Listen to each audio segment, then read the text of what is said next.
तुमचं? नमस्कार, मी अनिरुद्ध खताळ, हां. आपले जयशंकर लांबोटी.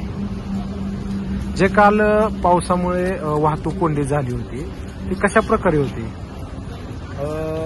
जी सीना नदी आहे, सीना नदीनं अचानक पाण्याची पातळी वाढल्यामुळे पाण्याचा प्रवाह एवढा वाढला की काही क्षणातच पूर्ण रस्ते पूर्ण जाम करायची वेळ आली.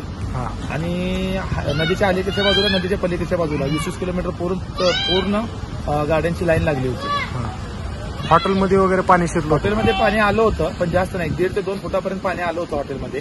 त्याच्यामुळे हॉटेल बंद ठेवायची वेळ आली होती.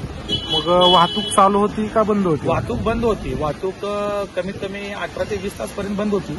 परवा दिवशी रात्री 11 वाजल्यापासून वाहतूक चालू झाली परत. हां. पाणी कसं काढले? पाणी जे वरती होतं ते वरच्यावर निघून गेलं आणि जे बाकीचं काढून ते पण मोटर लावून काढून घेतलं. मोटर लावून काढून. आता वाहतूक सुरळीत आता आहे? वाहतूक सुरळीत आहे. रस्ता पूर्ण खुला आलेला आहे प्रवासासाठी. कधीपासून रस्ता खुला झाला? रस्ता काल दुपारी खुला करण्यात आला. 11:30-12 दरम्यान खुला करण्यात आला.